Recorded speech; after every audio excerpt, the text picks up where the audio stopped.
नमस्कार दोस्तों, मैं हूं डॉक्टर मरीज खारी और आप देख रहे हैं डॉक्टर खारी। एसिडम कार्बोलिकम दवाई के बारे में हम बात करेंगे। कार्बोलिक एसिड के नाम से इसे जाना जाता है।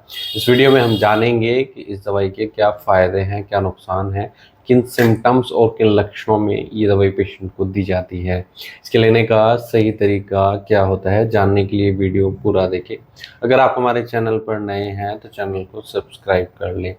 ये गंभीर बीमारियों में दी जाने वाली दवाई है। ये चर्म रोगों में इफेक्टिव रहती है। ये diabetes, gangrene, pneumonia, leprosis, psoriasis, constipation, carbuncles या मेनिंजाइटिस या फिर अल्सर्स होने पर दी जाती है।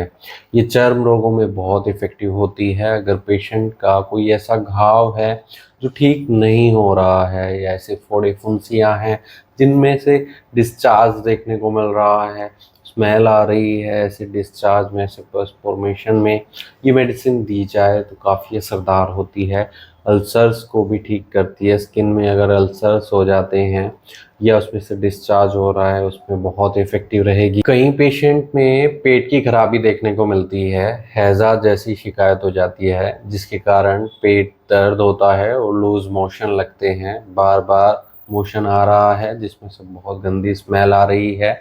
ऐसे केस में भी ये मेडिसिन बहुत इफ़ेक्टिव रहती है। कई पेशेंट में खट्टी डकारें आती हैं, इंडाइजेशन की शिकायत होती है, अपच की शिकायत देखने को मिलती है। ऐसे पेशेंट में भी ये पेट के रोगों में बहुत इफ़ेक्टिव रहती है। ये कई बड़ी बीमारियों में भी दी जाती है। जैसे पेशेंट को दिमागी बुखार आ जाता है, मेनिंजाइटिस की शिकायत हो जाती है, ब्रेन में सूजन कई बार आ जाती है, या फिर डायबिटीज़ का पेशेंट है जो हमेशा थकावट महसूस करता है या शारीरिक कमजोरी उसके अंदर बहुत ज़्यादा है, तो ऐसे केस में भी इफ़ेक्टिव रहेगी।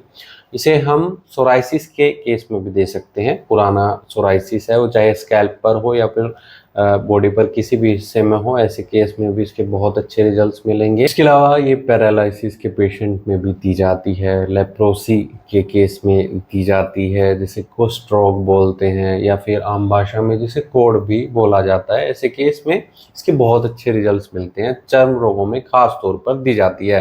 अगर डिस्चार्ज बहुत ज़्यादा है और उसमें से स्मेल आ रही है, लेप्रोसी जैसी कंडीशन हो गई है, या फिर कोई पुराना घाव है जो ठीक नहीं हो रहा है और पेन भी उसमें है, कई बार जलन भी उसमें देखने को मिलती है। पेन ऐसा है जो अचानक से होता है और अचानक से ठीक हो जाता है। ऐसे चर्म रोगों में ये मेडिसिन बहुत इफ़ेक्टिव होती है।